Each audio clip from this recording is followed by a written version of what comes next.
Nous, c'est vrai qu'il y a un risque comme ça, que la violence augmente, que effectivement, en répondant à des infirmières, à des soignantes de façon assez cash, on met en danger d'autres personnes qui sont les policiers, qui eux auront affaire aux manifestants peu excités par cette phrase. Je peux tout à fait entendre et je comprends tout à fait. D'ailleurs, merci à tous les forces de l'ordre qui se sont mobilisées ce week-end pour assurer la sécurité de tous, mais aussi des manifestants, il ne faut pas l'oublier.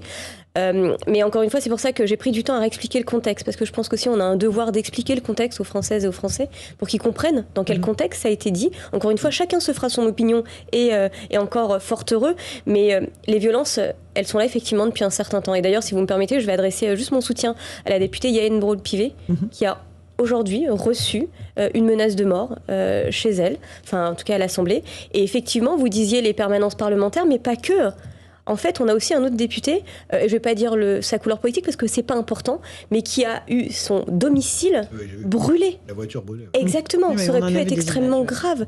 Donc oui, sur ça, il faut qu'on puisse expliquer les uns et les autres les situations, les contextes, les débats, mais absolument pas se résigner face à cette violence qui monte et qui est inadmissible. Quelqu'un peut rajouter quelque chose? Oui, peut-être, pardon, juste un mot pour aller, là on va être d'accord. Dans le cadre des 3 mois de débat qui arrivent, il faut qu'on arrive les uns et les autres. Nous, ça va à peu près. J'ai tout à l'heure commis cette erreur sur votre prénom, j'en suis vraiment désolé. Mais il faut qu'on échange des idées, c'est normal, les Français l'attendent, qu'on échange des questions sur les programmes, etc.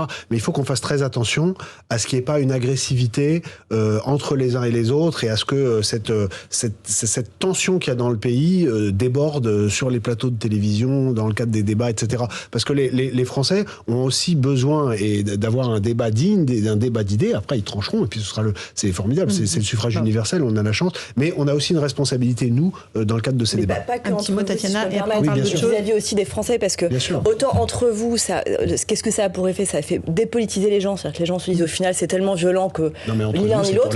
C'est ça que je veux dire. Mais par contre, certains termes, en effet, et comme vous le disiez Laurence tout à l'heure, le président, on se souvient tous quand même il y a quelques jours, qui disait qu'il faisait son accoupa en disant voilà, avant j'aimais la France, j'ai appris à aimer les Français, et surtout certains mots peuvent blesser.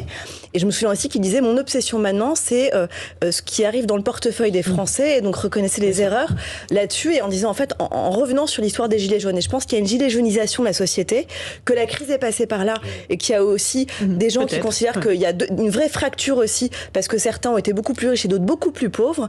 Et donc tout cela fait qu'il y a en effet une marmite là qui est en train de bouillir, et donc ces anti-vax, ces manifs anti-vax peuvent se coaguler à ces manifs aussi des gilets jaunes, et donc ça c'est très, très risqué, parce qu'en effet on peut avoir un effet boomerang très important.